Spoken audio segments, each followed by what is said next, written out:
नमस्कार दोस्तों, मैं हूं सोनू। आप देख रहे हैं इक्वालिटी न्यूज।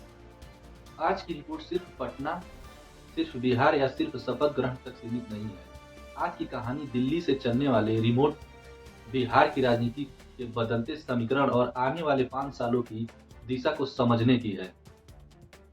कल से पटना का गांधी मैदान बंद है। हाँ, वही गांधी मैदान जहां भीड़, चहल पहल और जनजीवन से पता चलता था कि बिहार की धड़कन कैसी चल रही है।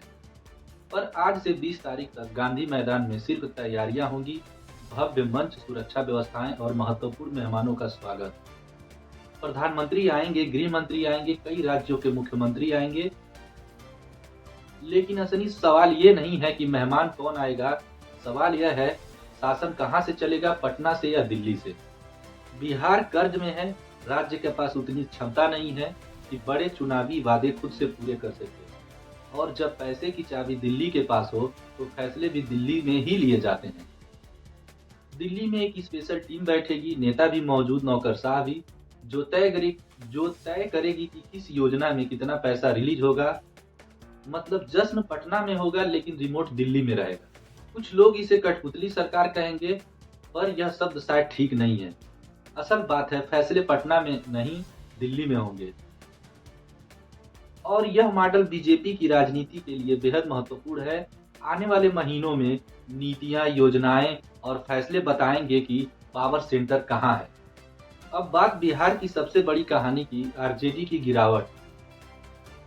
आरजेडी की जो परंपरागत जमीन थी, इस बार वह बुरी तरह हिली है।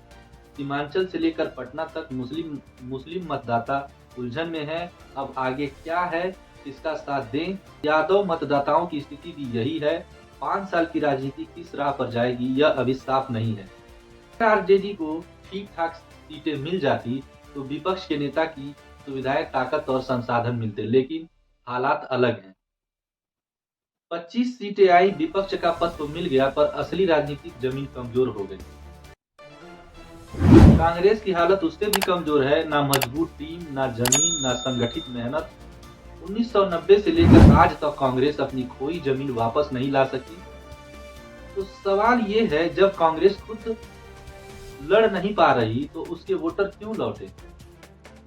बीजेपी का असली प्लान साफ है, सरकार दिल्ली में चलाओ, पैसा दिल्ली से दो, नीतियां दिल्ली से तय करें।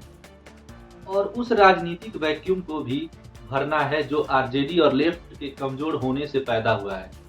वामपंथी पार्टियां सीपीआई, सीपीएम, सीपीआई-एमएल बिहार में बेहद कमजोर हो चुकी हैं और यह बीजेपी के लिए एक बड़ा अवसर है। बीआईपी, हम, आरएलएसपी जैसी पार्टियां, उनके वोट बैंक की दिशा भी अब साफ होने लगी है। उम्मीदें ज्यादा, नतीजे कम। मुकेश सहनी जैसे नेता वोटर को पकड़ नहीं पाए और नतीजा सामने है। क्या नीतीश कुमार सिर्फ नाम के मुख्यमंत्री होंगे? अब बड़ा सवाल, नीतीश कुमार की भूमिका क्या होगी? मुख्यमंत्री वे ही बनेंगे, पर फैसले वो दिल्ली लेगी। नीतीश बार बार कहते हैं डबल इंजन की सरकार है, लेकिन असली इंजन कहाँ है? दिल्ली में। नीतीश इस बार जिस स्थिति में है, वापसी या पलटी का रास्ता लगभग खत्म हो चुका है। संख्या उनके साथ नहीं, महागठबंधन के पास भी बहुमत नहीं, मतलब सत्ता बदलने का विकल्प बंद हो चुका है। दिल्ली में रात दिन मीटिंग्स चल रही है। अमित शाह, जेपी नड्डा, लल्लन सिंह, संजय झा और बिहार की राजनीति देखने वाले बड़े चेहरे। हर कदम पर हर मंत्री, हर जाति समीकरण सब दिल्ली में बैठकर तय हो रहा है। बिहार की राजनीति में 35 साल बाद राजनीति का सबसे बड़ा मोड़ आया है। 20 साल बाद बिहार की राजनीति एक नए मोड़ पर खड़ी है। मंडल की राजनीति, परिवारवादी राजनीति, जातीय संतुलन सब बदल रहा है।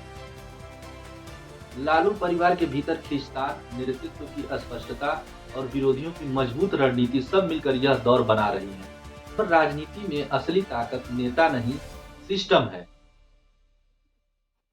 सिस्टम तय करेगा कौन कितना पैसा पाएगा, किसे क्या सुविधा मिलेगी, कौन सा व्यवसाय आगे बढ़ेगा, मीडिया कैसे काम करेगा और न्यायिक फैसलों का असर कहां कहां तक जाएगा।